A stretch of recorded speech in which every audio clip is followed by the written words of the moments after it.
Greetings and salutations.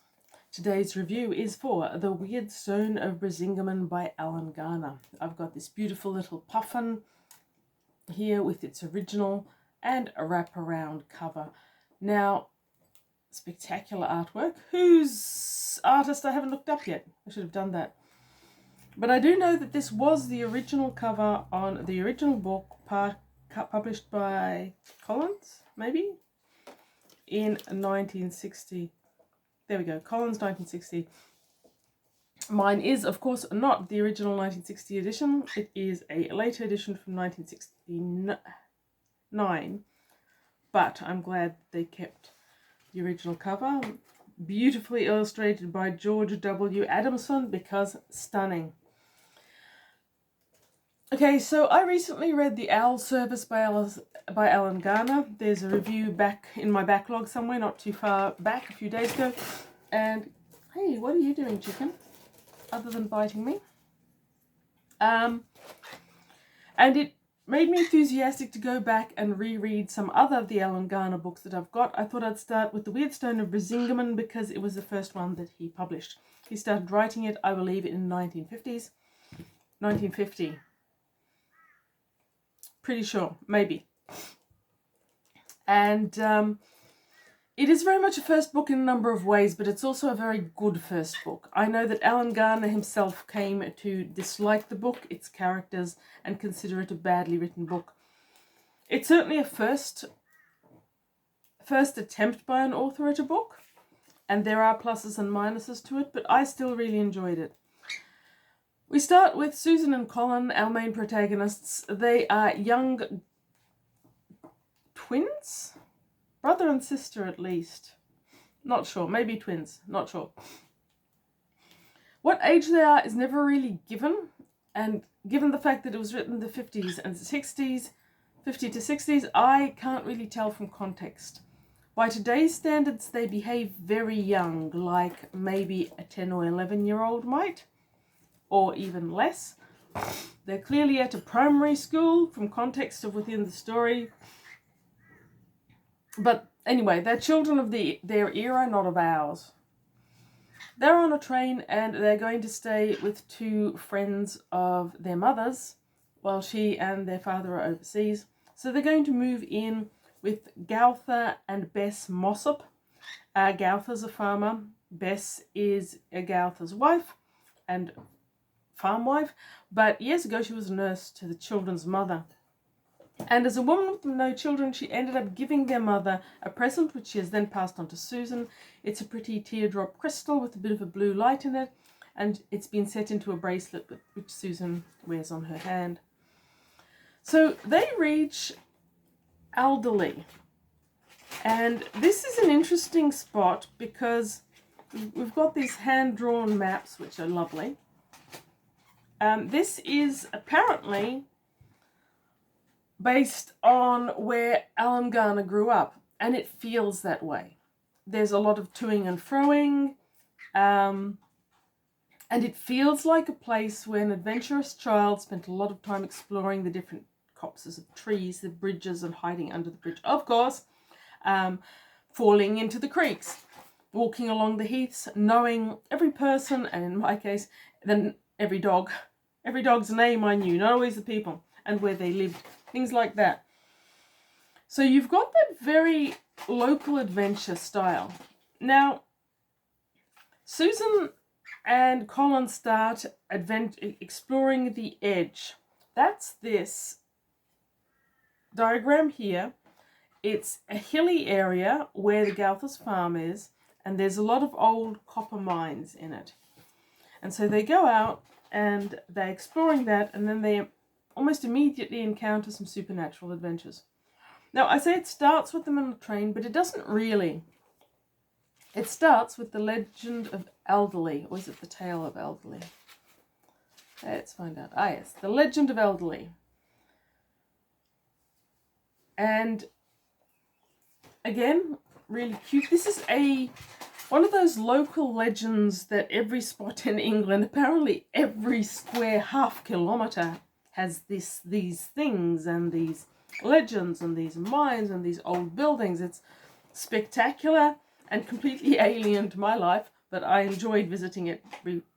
So this talks about a farmer who's on his way to market with a milk white mare who he plans to sell, but through supernatural intervention he can't actually sell it at market, and on the way back he encounters a magician who takes him under the earth and shows him a cavern full of knights lying sleeping, waiting for their last battle. And beside each one is a snow white milky mare, and the farmer's mare is to join them. So this is obviously Arthurian legend level, possibly from the Welsh stories, similar to what you get in The Grey King in Susan Cooper's wonderful children's mythology as well. Anyhow, I say that Susan and Colin get straight into the adventures, and they do, with the rapidity. What are you doing? Come on. Say hello, little dinosaur. Say hello to the dinosaur in the mirror. No. And they do. Almost as soon as they go wandering around, they encounter black dwarves, Svaltafar, and then there's a wizard. They see this cavern, and they hear the story about the Weirdstone of Brisingamen, which is meant to keep the sleeping knights safe, and which has been lost many years ago. And the wizard who's caring for these sleeping knights believes that the farmer of the legend of Alderley stole that gem when he was being paid for the mare. And of course, we as readers see, obviously and instantly, the Weirdstone of Brisingamen is on Susan's wrist in the bracelet, the gemstone that she got from her mother who acquired it from Bess Gauther, whose family have lived in this district forever. Susan, Colin, and the knight Cadellan or Cadethan Silverbrow, not sure which one. They all totally failed to see it. We forgive them. We forgive him. She was wearing an anorak, which covered it, but still. And at the same time, a mysterious woman living up the road tries to lure them into her car. Strange people and strange events start happening. They're warned away from the caverns where the black dwarves live, but Cadethan, when the wizard, when he meets them, he's saving them from the black dwarves that are chasing them. No one knows why. We know why. We, the readers, know why. So we get straight into the adventures, and after the initial ones, some odd and eerie things happen, and then Colin and Susan end up retrieving. First of all, they lose the gemstone. It's stolen from them by the evil wizard Grimnir, evil magician. And he basically takes it off them, but they later figure out where it is, they steal it back, and then are lost under the earth in these mines, from which they are rescued by two dwarves, Fenodiri, who is an ally of the wizard Cadethan, and a cousin, other dwarf, called Durathor, who's a prince of the Hordefork. Cousin. There's a lot of characters, and there's a lot of mythology, and there's a lot of happening. The children get flung into an adventure with a rapidity that should make most people appreciate the slow pace of the Fellowship of the Rings.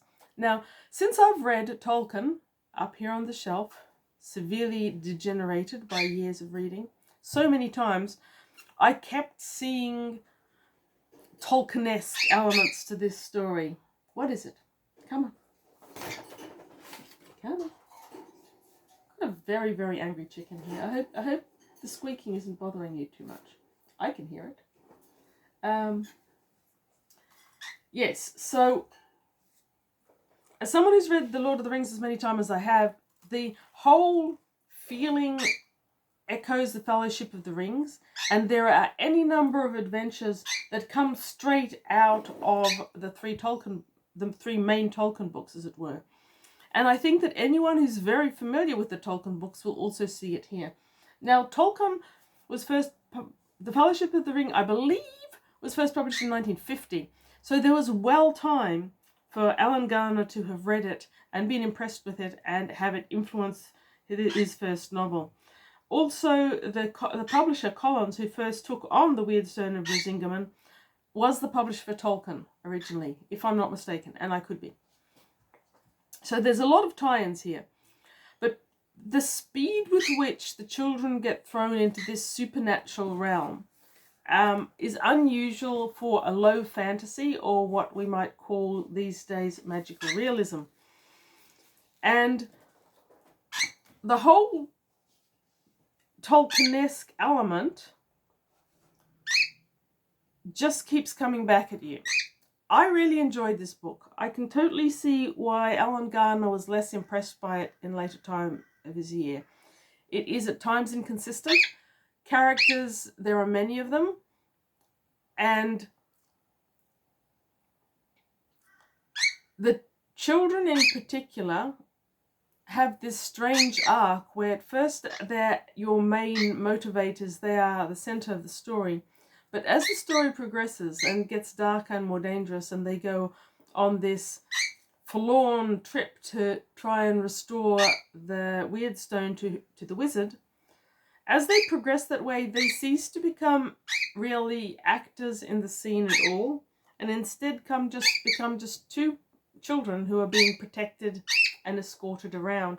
And I suppose that does a little bit echo what happens to the hobbits in The Lord of the Ring, but the extent is acute. So by the end of the story, Colin and Susan aren't really individuals with much agency at all. They're just people that happen to be there.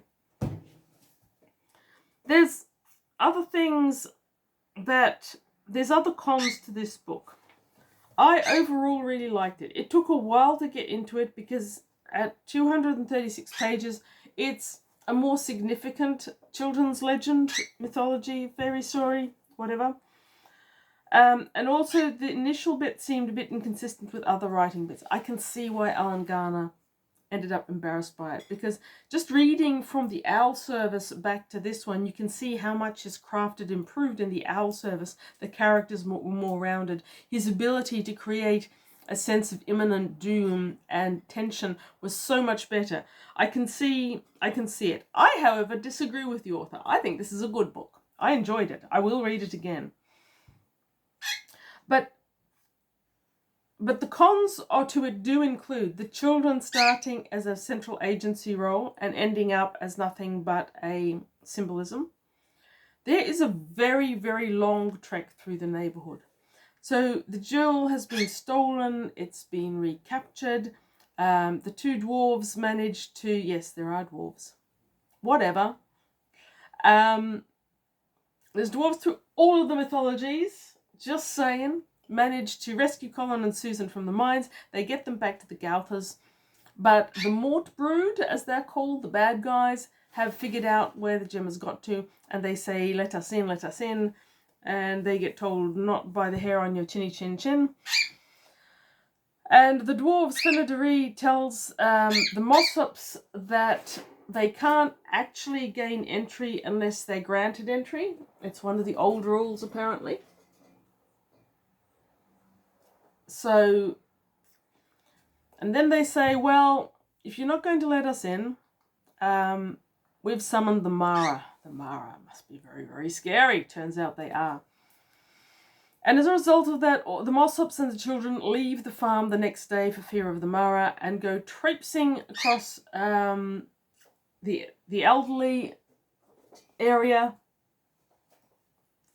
to keep them and the gem safe until they can reach the wizard, Cadellan, Silverbrow.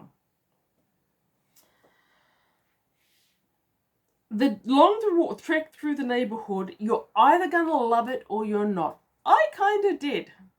I probably enjoyed it more this time than I did when I was a child. It's like I didn't quite see the point of wandering around for days and days through hearth and fimbrel winter and trees trying to avoid the bad guys. It seemed to me there must be better options. But this time I quite enjoyed it. And the writing speaks very much to someone who did explore as a child, who came to know every single tree and every single lake and every single river in their district. And I enjoyed it, to be honest. The worst con is right at the end, because after all this journeying, they do finally reach the hill. The wizard isn't there. Are we thinking of making the hobbits and Aragorn making for the hilltop where Gandalf wasn't? Yes, we are. Well, I certainly was. Anyhow, you've got this big major battle at the end. And at this point in his career, Garner's strength was writing, trekking through the woods. It was not writing battles. None of the battles or fight scenes are written particularly well. The mine scenes are written excellently. I would guess he spent some time as a child exploring some of those mines beneath, old copper mines beneath Elderly. Oh, we're so scared today. What is so scary? But yeah, so the writing is patchy. There's pros and there's cons. I overall enjoyed it. The ending was not an ending. It didn't do well there. My copy in 1969, I believe, had been already abridged and altered in a couple of important ways from the first one, though I can't remember what those ways are. So let's talk a little bit about this mythology. Alan Garner was from Cheshire and grew up not far from Elderly Edge, which he obviously knew every stone and legend of, and which were sources of the Weirdstone of Brisingamen. So all of that, all those local imagery and mythology went into there, but there's a lot of extra. So there's a long list online of all the features that he used that are in the real Cheshire landscape. They're not also in this book. But in terms of the mythology and folklore, the Wizard of Elderly Edge is an actual legend of the locale. But a significant portion of the mythology in here has come straight from Norse mythology. So the Svarta Alfar is black elves in Scandinavian, as I'm sure many people who are into mythology and legends know these days. That's straight from the Norse. Those are the black, bad elves in here. They're also the Leos Alfar, white elves, but they're mentioned. They don't feature heavily. So you've got essentially elves and dwarves. You've got the wizard. You've got a lot of references to things like the realm of Ragnarok, which is not the Ragnarok that we who have read Norse mythology are familiar with. You've got maggot breed of Ymir. Ymir was the primal giant of Norse mythology, and you've got a whole heap of references to things like that, including the Fimbulwinter, the magically induced winter weather. It hinders the children's escape across the hearths. If I had written that in my younger days, I probably wouldn't be content with this mishmash either. It's borrowed largely from Norse mythology before Norse mythology became as popular as it is today, and a lot of it doesn't hang together very well. Added to that, you've got a whole heap of stuff from the Norse mythology encapsulated in texts from the Mabinogion. I think it's pronounced Mabinogion. I read a whole article about this after the Owl service. Apparently, the Mabinogion is actually wrong. It's the Mabinogi. Maybe. Tell me if you know.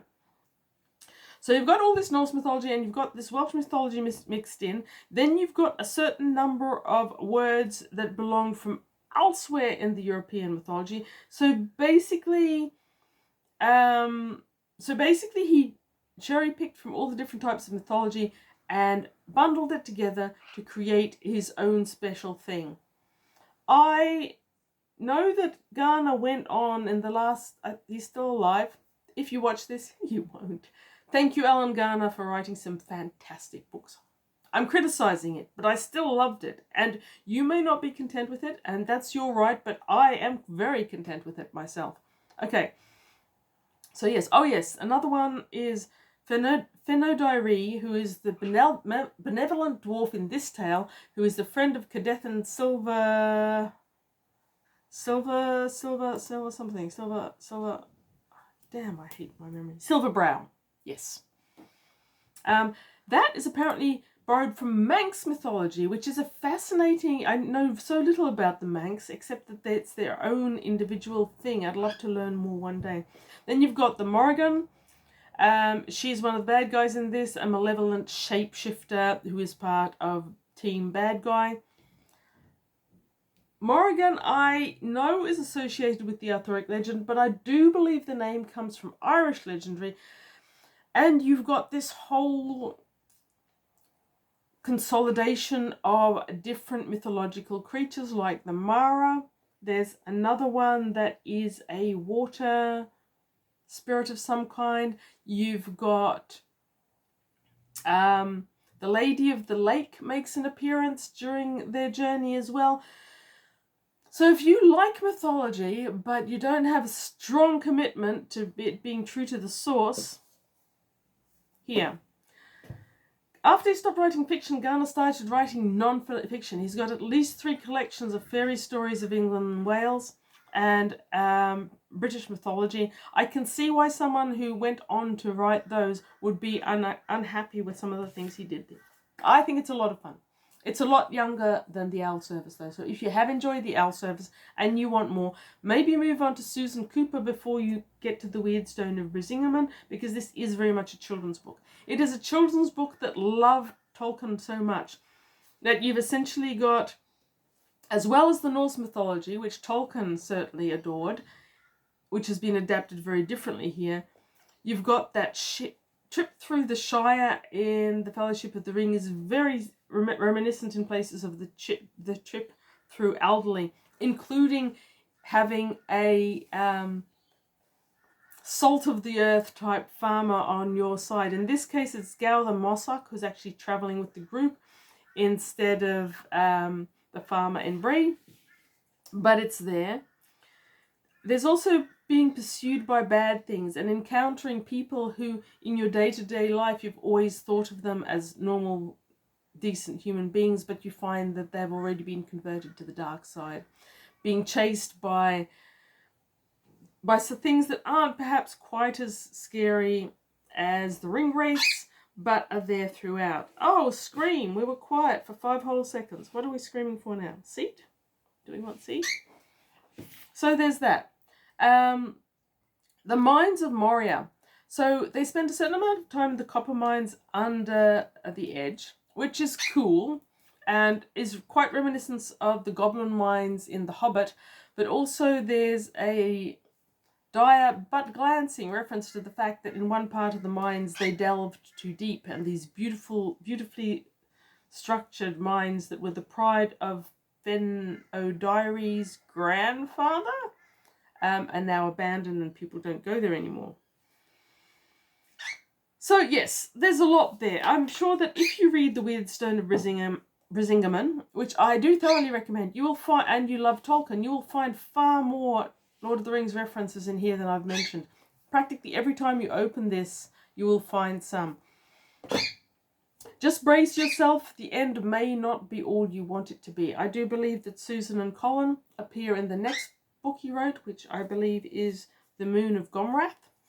And I will be getting to that one of these days, but I'm going to take a bit of a break from Alan Garner for now. I have a terrifying attack bird. See? Tyrannosaurus Rex has got nothing on you. Nothing!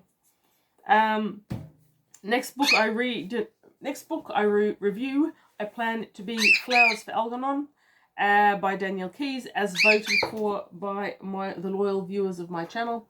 There's a couple of audio book reviews coming up as well.